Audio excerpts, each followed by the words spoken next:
Ce soir, à JE, connaissez-vous les JDM? Le monde commence à connaître ça un peu plus. C'est à cause des jeux vidéo. Les plus jeunes, ils connaissent c'est quoi une Skyline. Conduire à droite au Québec, est-ce possible? Ce qui est plus difficile, c'est justement ces manœuvres de dépassement sur route secondaire. Le fait que le conducteur se retrouve assis du côté droit de la voiture et non pas du côté gauche, ça devient beaucoup plus difficile d'évaluer l'état de la circulation. Tout sur ces voitures qui attirent de plus en plus. Mon chat, des fois, il a le nez rose. Des fois, il est foncé, puis des fois, il est plus pâle comme blanc. Est-ce que c'est normal? Chaque fois qu'il y a du monde qui déménage, ils laissent les animaux dans l'appartement. Vous demandez quoi faire avec à ce moment-là? Qu'est-ce qu'on fait quand on trouve un animal comme ça? Des réponses à vos questions au rendez-vous JE spécial animaux.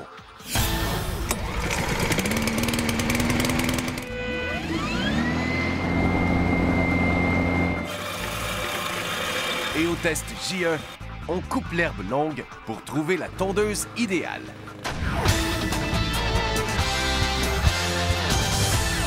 Bonsoir, ici Michel Jean. Ici Annie Gagnon, bienvenue à JE. Si vous êtes déjà allé en Angleterre, en Australie, au Japon aussi, comme dans de nombreux pays, vous avez sûrement remarqué que là-bas, on conduit à droite. Bien sûr, chez nous, Annie, on conduit à gauche en auto. Mais il y a un nouveau phénomène ici au Québec depuis quelques années, justement l'arrivée de ces véhicules que l'on conduit à droite. Mais la question, Michel, est-ce que c'est légal? Réponse, oui, mais la réglementation ne semble pas adaptée à ce type de conduite. Enfin le beau temps. Jean-Michel Barbeau a remis sur la route sa dernière acquisition achetée en décembre dernier. Une mythique Nissan Skyline fabriquée uniquement pour le marché japonais. Premier étonnement, le volant se trouve à droite. Ça vous a pris combien de temps pour vous adapter à la conduite à droite?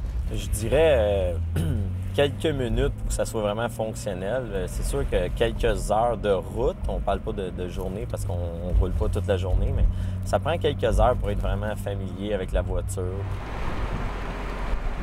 Le monde commence à connaître ça un peu plus. C'est à cause des jeux vidéo. Les plus jeunes, ils connaissent c'est quoi une Skyline. Mais non, c'est sûr que ça frappe un peu plus que les autres modèles. Et au cours des années, cette voiture-là a vraiment est devenue presque un objet de culte là-bas parce que c'était une voiture très performante.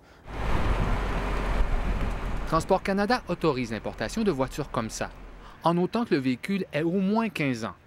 Ce qui nous mène au début des années 90, pendant lesquelles se fabriquaient ces populaires modèles japonais. On les appelle les JDM.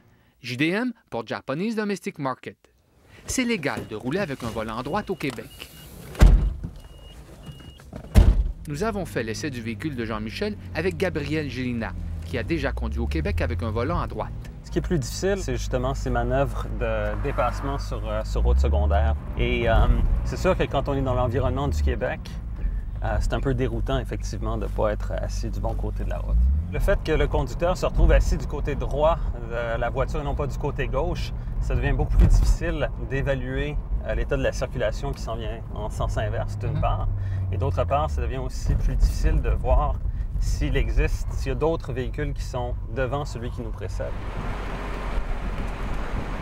Pas de problème, donc, pour circuler au Québec ici, avec cette voiture-là. Encore une fois, tant aussi longtemps que la voiture est en bonne condition mécanique, qu'elle est conforme au règlement, puis que les conducteurs qui s'en servent portent une attention particulière au fait que certaines manœuvres peuvent être plus dangereuses, moi, je vois pas vraiment de problème. Pas de problème non plus pour Mathieu Beauchamp, qui aime tellement ce genre de voiture qu'il en a 3 dans sa cour. Le premier véhicule que j'ai acheté d'un importateur montréalais, qui est le noir qu'on peut voir en arrière de moi, c'est un Nissan Silvia, j'ai payé 13 000 Le deuxième, le Civic, j'ai payé 9 000 du particulier. Et le troisième, vu que j'ai fait des procédures moi-même, au Japon, ça vaut 2 500 un véhicule comme ça.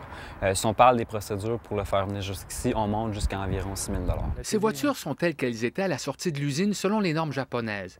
Elles ont toutes passé avec succès l'inspection obligatoire exigée par la SAC avant l'immatriculation. Ce qui me rend fier, c'est la qualité de son intérieur et la qualité mécanique, qu'on ne retrouverait malheureusement pas sur une voiture nord-américaine. Alors, un modèle de 92. Performance, excellent rapport qualité-prix et exotisme. Pas étonnant que le nombre d'importateurs de voitures JDM se soit multiplié au cours des 3 dernières années. On les retrouve principalement dans les quartiers industriels du nord de Montréal. Ici, les importateurs sont souvent d'origine afghane. On fait d'importation en général, je ne sais pas exactement le numéro que je peux vous donner, mais c'est alentour des 150 qu'on va faire d'importation. Paulo Nunes fait bande à part à la chute. Il prépare pour l'entrevue cette rareté. une Honda NSX de 140 000 km qu'il va vendre 30 000 $. Quand il a acheté sa première JDM il y a 3 ans, il a vite compris qu'il y avait un marché pour ça ici. Je roulais avec ça, surtout l'été. Et en été, je m'en vais travailler à Dorval et je me fais dépasser et couper par un gros VUS noir. Le monsieur sort de là puis il dit « I want to buy your car ». Le voilà aujourd'hui avec 2 entrepôts remplis à craquer. Moi, j'ai accès aux encans au Japon. Ça fait que moi, je feuille les encans, je regarde les images via Internet et de même à ça, je fais affaire uniquement avec un acheteur. J'annonce très peu. Honnêtement, la plupart de ma business se fait de bouche à oreille. La plupart de la business et la plupart des acheteurs sont assez savvy au niveau de l'Internet. Pierre Grenon évalue des JDM pour les quelques compagnies d'assurance qui assurent ce genre de véhicule. C'est un des rares experts dans son domaine. Des JDM, là, vous en évaluez combien par année maintenant? Je vous dirais environ 200. La majorité sont aux alentours de 100 000 km. Les voitures sont super solides. Les structures ne sont pas attaquées par le calcium. Donc, c'est une voiture qui est plus solide lors d'un impact. Donc, les passagers sont plus protégés. Nous sommes dans le stationnement d'un centre commercial de Longueuil. Première rencontre de l'année du club RHD Québec, un club Internet fondé par Mathieu Beauchamp et un ami. RHD Québec compte plus de 350 membres actifs. Ils ont majoritairement la vingtaine. Cette année, ils s'inquiètent surtout de la tolérance des policiers à leur égard. Je me suis fait souvent contrôler.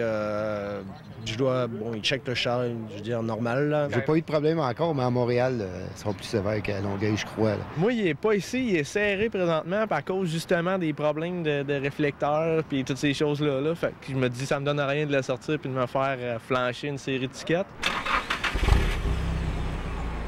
C'est que les amateurs de JDM ont mauvaise réputation aux yeux de certains policiers. On leur reproche de modifier leur véhicule, de contrevenir au code de la sécurité routière. Et pour certains, d'adopter des comportements dangereux glorifiés sur YouTube.